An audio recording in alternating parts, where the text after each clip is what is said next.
ఒకప్పుడు ఆ వీధుల్లో వజ్రాలు, వైడూర్యాలు, రత్నాలు, మాణిక్యాలు ఏమాత్రం భయం లేకుండా రాసులుగా పోసి అమ్ముకునేవారు. ప్రపంచంలోనే రెండవ అతిపెద్ద నగరంగా ఆ ప్రాంతం దేదీప్యమానంగా వెలిగేది.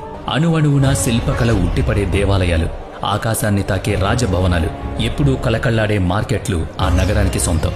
ఆ నగరం పేరే హంపి. కానీ ఊహించని విధంగా కేవలం ఒక్కరోజు వ్యవధిలో ఆ మహానగరం ఒక బూడిద కుప్పలా ఎలా మారింది. 200 ఏళ్లకు పైగా దక్షిణ భారతదేశాన్ని ఒకే ఛత్రం కింద ఏలిన విజయనగర సామ్రాజ్యం కేవలం 3 గంటల యుద్ధంలో ఎలా కుప్పకూలింది. ఇది శత్రువుల అపారమైన బలమా, లేక స్వపక్షంలో జరిగిన ఘోరమైన వెన్నుపోట? ఒక మహాసామ్రాజ్యం కళ్ల ముందే ఎలా పతనమైందో తెలుసుకోవాలంటే మనం చరిత్రలోకి, ఆ చీకటి పుటల్లోకి తీక్షణంగా పరిశీలించాలి. రక్తంతో తడిసిన ఆ నేల చెప్పే గాథలు వినాలి. అదే రాక్షసి తంగడి యుద్ధం. చరిత్ర పుస్తకాల్లో దీన్నే తల్లికోట యుద్ధం అని కూడా అంటారు. విజయనగర సామ్రాజ్యం అనగానే మనకు వెంటనే గుర్తుకొచ్చే పేరు, చరిత్ర పుటల్లో గొప్పగా లిఖించబడిన పేరు శ్రీకృష్ణదేవరాయలు. ఆయన పాలనా కాలంలో విజయనగరం ఒక అద్భుతమైన సువర్ణ యుగంగా మారింది. సైనిక బలం, అపారమైన సంపద, కళలు, సాహిత్యం ఆకాశాన్ని తాకాయి. 16వ శతాబ్దంలో దక్షిణ భారతదేశంలో విజయనగర సామ్రాజ్యానికి ఎదురులేదు అన్నట్టుగా పరిస్థితి ఉండేది. తుంగభద్ర నదీ తీరంలో ఉన్న హంపి నగరం ఐరోపా ఖండంలోని రోమ్ నగరంతో సమానమైన ఖ్యాతిని గడించాయి. ఆ రోజుల్లో ప్రపంచ నలుమూలల నుంచి, ముఖ్యంగా అరేబియా, పోర్చుగల్, పర్షియా వంటి దేశాల నుంచి వ్యాపారులు హంపీకొచ్చి విలువైన వస్తువులను కొనుగోలు చేసేవారు. ఒక పక్క శాంతి భద్రతలు, మరోపక్క ఆర్థిక సుసంపన్నత ఆ సామ్రాజ్యాన్ని శిఖరాగ్రంగా నిలబెట్టాయి. కానీ కృష్ణానదికి ఉత్తరాన ఉన్న ఖగోళ రాజకీయ పరిస్థితి పూర్తిగా భిన్నంగా ఉండేది. అక్కడ బహమనీ సుల్తాన్ల రాజ్యం విస్తరించి ఉండేది. కాలక్రమంలో అంతర్గత కలహాల కారణంగా ఆ బహమనీ రాజ్యం 5 విభిన్న భాగాలుగా విడిపోయాయి. అవి బీజాపూర్, గోల్కొండ, అహ్మద్ నగర్, బీదర్ మరియు బెరార్. ఈ 5 సామ్రాజ్యాల సుల్తాన్ల మధ్య నిరంతరం ఆధిపత్య పోరు, ఎవరికి వాళ్లు గొప్పలు చెప్పుకోవడం, రాజ్య విస్తరణ కోసం ఎప్పుడూ అంతర్గత యుద్ధాలు. శ్రీకృష్ణదేవరాయల మరణం తర్వాత సామ్రాజ్యంలో అనుకోని విధంగా తీవ్రమైన రాజకీయ అనిశ్చితి ఏర్పడింది. వారసత్వ పోరు రాజ్య పునాదులను కదిలించింది. సరిగ్గా అదే సమయంలో అళియ రామరాయలు తెరపైకొచ్చాడు. అతను శ్రీకృష్ణదేవరాయల అల్లుడు. రామరాయలు అత్యంత చతురుడు, రాజకీయ వ్యూహంలో ఆరితేరిన రాజనీతిజ్ఞుడు. సామ్రాజ్యానికి అసలు వారసుడైన సదాశివరాయలను కేవలం ఒక కీలుబొమ్మగా సింహాసనం మీద కూర్చోబెట్టి పరోక్షంగా అధికార చక్రం మొత్తం తన గుప్పెట్లోకి తీసుకున్నాడు. పేరుకు సదాశివరాయలు చక్రవర్తి అయినా శాసించేది, పాలించేది మాత్రం రామరాయలే. రామరాయలు పాలనా పగ్గాలు చేపట్టిన నాటికి విజయనగర సామ్రాజ్యం చుట్టూ శత్రువులు పొంచున్నారు. ముఖ్యంగా ఉత్తరాన ఉన్న సుల్తాన్లు ఎప్పటికైనా ప్రమాదమే అని అతను పసిగట్టాడు. కానీ అతను ఏమాత్రం భయపడలేదు. ఉత్తరాన ఉన్న దక్కన్ సుల్తాన్ల మధ్య ఉన్న తీవ్రమైన అంతర్గత శత్రుత్వాన్ని తనకు అనుకూలంగా వాడుకోవాలని నిర్ణయించుకున్నాడు. అదే అతను ఆడిన అత్యంత ప్రమాదకరమైన రాజకీయ చదరంగం. దీన్నే డివైడ్ అండ్ రూల్ లేదా విభజించు పాలించు అనే వ్యూహం అంటారు. రామరాయలు ఒకసారి బీజాపూర్ సుల్తాన్కు సైనిక మద్దతిచ్చి అహ్మద్ నగర్ మీద దాడి చేశాడు. ఇంకోసారి గోల్కొండ సుల్తాన్తో చేతులు కలిపి బీజాపూర్ మీద దండెత్తాడు. ఇలా సుల్తాన్ల మధ్య ఎప్పుడూ చిచ్చు పెట్టి ఉంచుతూ వాళ్ళని ఒకరి మీదికి ఒకరిని ఉసిగొల్పి ఎవరికీ బలం పెరగకుండా చేస్తూ విజయనగర సామ్రాజ్యాన్ని దశాబ్దాల పాటు సురక్షితంగా ఉంచాడు. ఈ వ్యూహం అద్భుతంగా పనిచేసింది. కానీ అదే వ్యూహం అతని పాలిట భయంకరమైన మృత్యుపాశంగా మారింది. ఈ చారిత్రక ఘట్టంలో ముఖ్యంగా తెలుసుకోవాల్సిన వ్యక్తులు, వారి స్వభావాలు ఉన్నాయి. మొదటి వ్యక్తి అళియ రామరాయలు. అతను అత్యంత ధైర్యశాలి, గొప్ప వ్యూహకర్త. కత్తిపట్టి యుద్ధ భూమిలోకి దిగితే శత్రువుల గుండెల్లో రైళ్లు పరిగెడతాయి. వయసు పైబడుతున్నా సరే అతనిలో యుద్ధకాంక్ష ఏమాత్రం తగ్గలేదు. కానీ అదే సమయంలో అతనికి తన శక్తి పట్ల, తన వ్యూహాల పట్ల అంతులేని అహంకారం కూడా ఉండేది. తనని ఎవరూ ఎదిరించలేరని, తన సామ్రాజ్యాన్ని ఎవరూ కన్నెత్తి కూడా చూడరని అతని మితిమీరిన విశ్వాసం. రామరాయలకు 2 సోదరులున్నారు. వాళ్ళు తిరుమల రాయలు మరియు వెంకటాద్రి. వీళ్లు కూడా అసాధారణమైన వీరులు. ముఖ్య సైన్యాధిపతులుగా రామరాయలకు కుడిభుజంగా ఉండేవారు. ఇక అవతలి వైపు దక్కన్ సుల్తాన్లు కూడా తక్కువళ్లేం కాదు. వారిలో ముఖ్యులు బీజాపూర్ సుల్తాన్ అలీ అదిల్ షా, అహ్మద్ నగర్ సుల్తాన్ హుస్సేన్ నిజాం షా, గోల్కొండ సుల్తాన్ ఇబ్రహీం కుతుబ్ షా మరియు బీదర్ సుల్తాన్ అలీ బరీద్ షా. బేరార్ సుల్తాన్ మాత్రం ఈ రాజకీయాలకు దూరంగా ఉన్నాడు. వీరందరికీ విజయనగర సామ్రాజ్యం మీద, రామరాయల వ్యూహం మీద తీవ్రమైన కోపం రగులుతూనే ఉండేది. రామరాయలు దశాబ్దాల పాటు తమతో ఆడుకుంటున్న రాజకీయ చదరంగాన్ని దక్కన్ సుల్తాన్లు అర్థం చేసుకున్నారు. రామరాయల ఎత్తుగడల వల్ల తాము ఆర్థికంగా, సైనికంగా, మానసికంగా ఎంత దారుణంగా నష్టపోతున్నామో వాళ్ళకి అర్థమైంది. తాము విడివిడిగా ఉంటే రామరాయలను ఎప్పటికీ జయించలేమని, విజయనగర సామ్రాజ్యం ముందు తాము తలవంచి బతకాల్సిందేనని తెలుసుకున్నారు. అందుకే తమ మధ్య ఉన్న పాత పగలను, దశాబ్దాల నాటి శత్రుత్వాలను పూర్తిగా పక్కన పెట్టి ఒక్కటవ్వాలనే చారిత్రక నిర్ణయం తీసుకున్నారు. ఆ క్షణంలోనే భారతదేశ చరిత్రను మార్చివేయబోయే ఒక మహాకుట్రకు బీజం పడింది. బీజాపూర్, అహ్మద్నగర్, గోల్కొండ, బీదర్ సుల్తాన్లు ఒక రహస్య మహాకూటమిగా ఏర్పడ్డారు. మాటలకే పరిమితం కాకుండా ఈ కూటమిని మరింత బలోపేతం చేయడానికి, రేపు యుద్ధంలో ఎవరూ వెన్నుచూపకుండా ఉండడానికి వారి మధ్య దృఢమైన వివాహ సంబంధాలు కలుపుకున్నారు. అహ్మద్నగర్ సుల్తాన్ హుస్సేన్ నిజాం షా తన 2 కుమార్తెలను బీజాపూర్ మరియు గోల్కొండ సుల్తాన్లకి ఇచ్చి ఘనంగా వివాహం చేశాడు. ఆ తర్వాత ఆ 4 సుల్తాన్లు ఖురాన్ సాక్షిగా ఒకే ఒక్క ఉమ్మడి ప్రతిజ్ఞ తీసుకున్నారు. అదేంటంటే తమ పాలిట సింహస్వప్నంగా మారిన రామరాయల తల నరకాలి. దక్షిణ భారతదేశంలో హిందూ మతానికి పెద్ద దిక్కుగా ఉన్న విజయనగరాన్ని నామరూపం లేకుండా చెయ్యాలి. ఈ భయంకరమైన ప్రతిజ్ఞ తీసుకున్న వెంటనే సుల్తాన్లందరూ తమ మహాసైన్యాలను సమీకరించడం మొదలుపెట్టారు. తమ రాజ్యాల్లోని ప్రతి మూల నుంచి సైనికులను రప్పించారు. లక్షలాది మంది సైనికులు, వేలాది గుర్రాలు, వందలాది ఫిరంగులతో ఆ దక్కన్ సంకీర్ణ సైన్యం ఒక మహాసంద్రంలా మారిపోయింది. 1564 డిసెంబర్ నాటికి ఈ మహాసైన్యం కృష్ణానది తీరానికి చేరుకుంది. వాళ్లు నదిని దాటి విజయనగర సామ్రాజ్యంలోకి ప్రవేశించడానికి గోడౌన్ల కొద్దీ ఆయుధాలతో సిద్ధంగా ఉన్నారు. ఈ భారీ సైనిక కదలికల వార్త రామరాయలకు చేరింది. అప్పటికి అతని వయస్సు సరిగ్గా 80 ఏళ్లు. శరీరం వృద్ధాప్యానికి చేరువైనా సరే అతని కళ్లల్లో ఏమాత్రం బెరుకులేదు. బదులుగా సుల్తాన్ల దుస్సాహసానికి అతనిలో అతి విశ్వాసం రెట్టింపైంది. ఆ 4 సుల్తాన్లను, ఆ సైన్యాన్ని తనొక్కడినే సునాయాసంగా మట్టి కర్పించగలనన్న అంచనాలపై రామరాయలు యుద్ధానికి సన్నద్ధమయ్యాడు. తన సోదరులు తిరుమలరాయలు మరియు వెంకటాద్రితో కలిసి రాజధాని నుంచి ఒక మహాసైన్యాన్ని కదిలించాడు. లక్షలాది మంది పదాతి దళం, వేలాది మదపు టేనుగులు, అపారమైన అశ్విక దళం కృష్ణానది వైపు దుమ్ము రేపుతూ వెళ్ళింది. చిట్ట చివరికి 2 మహాసైన్యాలు కృష్ణానది సమీపంలో రాక్షసి మరియు తంగిడి అనే 2 గ్రామాల మధ్య మోహరించాయి. ప్రశాంతంగా ఉన్న ఆ భౌగోళిక ప్రదేశం ఇప్పుడు ఒక రణక్షేత్రమైంది. 1565 జనవరి 23 ఆ రోజు దక్షిణ భారతదేశ చరిత్ర గతిని శాశ్వతంగా మార్చబోతున్న మహాసంగ్రామం ప్రారంభమైంది.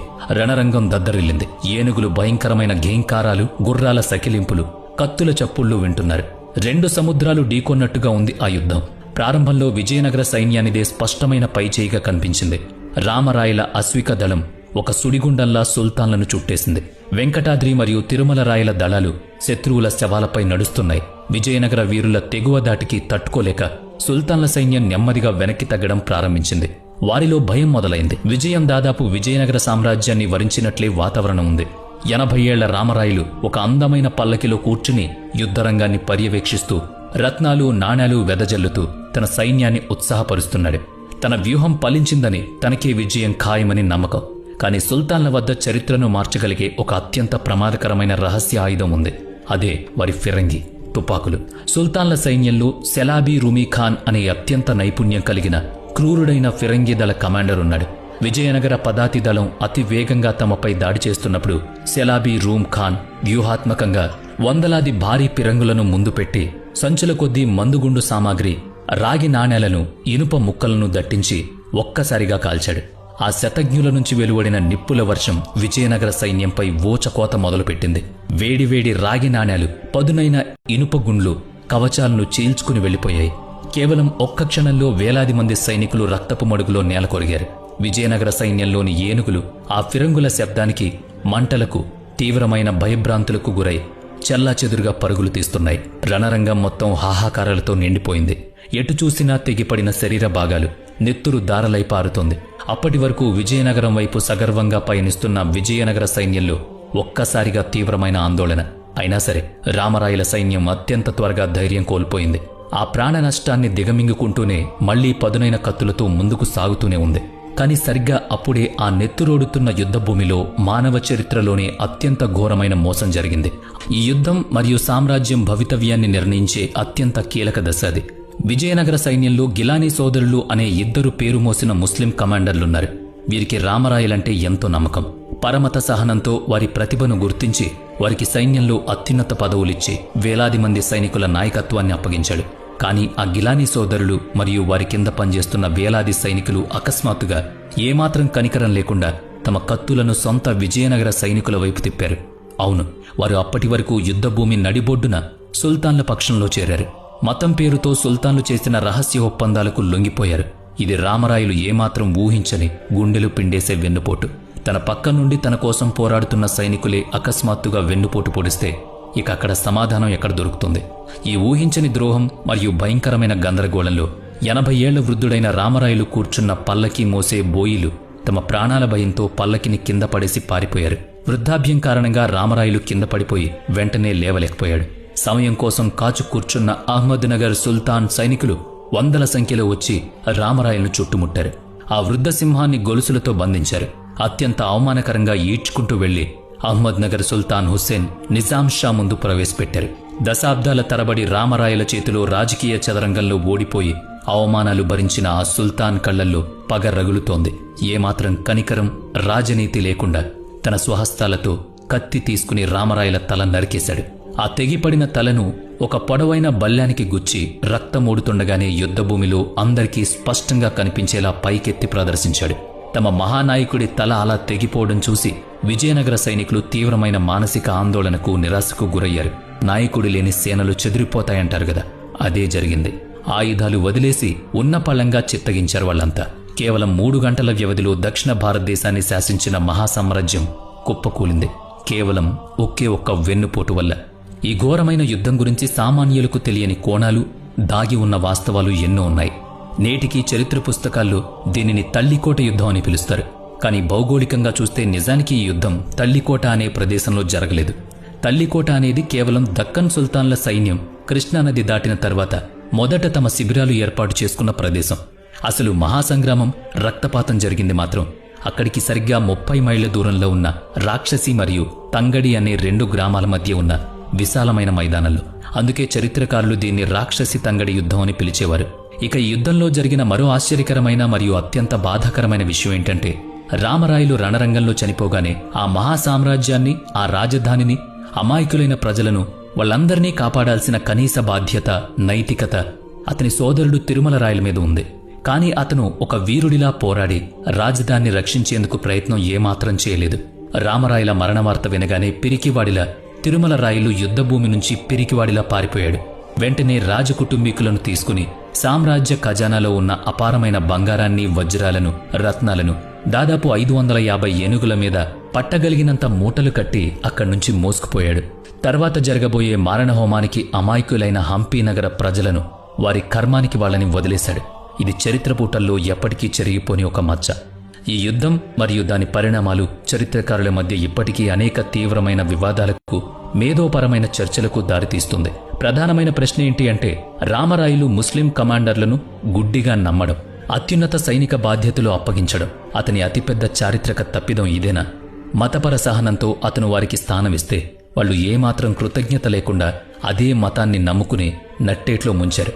అలాగే దక్కన్ సుల్తాన్ల మధ్య రామరాయలు దశాబ్దాల పాటు ఆడిన డివైడ్ అండ్ రూల్ పాలిటిక్స్ అతని గొప్ప రాజనీతికి, వ్యూహానికి నిదర్శనమా, లేక అతని అహంకారానికి, పతనానికి కారణమా? శత్రువులను ఎప్పటికీ విడివిడిగా ఉంచి బలహీనపరచడానికి అతను వాడిన తంత్రం చివరికి తిరిగి అతనికే తగిలింది. యుద్ధభూమిలో విజయం సాధించిన సుల్తాన్ల సైన్యం తమ దశాబ్దాల పగను తీర్చుకోవడానికి కసిగా ఒక క్రూరమైన ఆకలితో హంపీ నగరంపై కదిలింది. సైన్యం రాకను అడ్డుకునే నాదుడు లేడు, రక్షకులు లేరు. ఆ మహానగరం 10 లక్షల మంది సుల్తాన్ల సైనికుల పైశాచిక క్రూరత్వానికి బలైపోయింది. వరుసగా 5 నెలల పాటు హంపీ నగరంలో మునుపెన్నడూ చూడని మారణహోమం. కనిపించిన వాళ్లని చెరిచారు, కనిపించిన సంపదను దోచుకున్నారు. వృద్ధులు, మహిళలు, పిల్లలు అనే తేడా లేకుండా నరకటం మొదలుపెట్టారు. ఒకప్పుడు వజ్రాలు అమ్మిన ఆ వీధుల్లో అమాయకుల రక్తం ఏరులై పారింది. ప్రపంచ వ్యాపారులతో, అద్భుతమైన సంస్కృతితో, అపారమైన సంపదతో వెలుగొందిన ఆ మహానగరం సుల్తాన్ల విధ్వంసానికి బూడిదైంది. దక్షిణ భారతదేశంలో అతిపెద్ద హిందూ సామ్రాజ్యం ఇలా దారుణంగా పతనం కావడంతో భౌగోళికంగా, సామాజికంగా అనేక మార్పులొచ్చాయి. ఈ రాక్షసి తంగిడి యుద్ధం కేవలం గతానికి పరిమితమైన ఒక పాత కథ కాదు. నేటి కాలానికి, ఆధునిక సమాజానికి, రాజకీయ వ్యవస్థకు ఇది ఇచ్చే గుణపాఠాలు ఎన్నో. అతి విశ్వాసం అనేది ఎంతటి బలమైన సామ్రాజ్యాన్నైనా కూకటి వేళ్లతో పెకలిస్తుంది. రామరాయల ఘోర ఓటమికి ప్రధాన కారణం కేవలం శత్రువుల బలం మాత్రమే కాదు, అతనిలో పేరుకుపోయిన అహంకారం.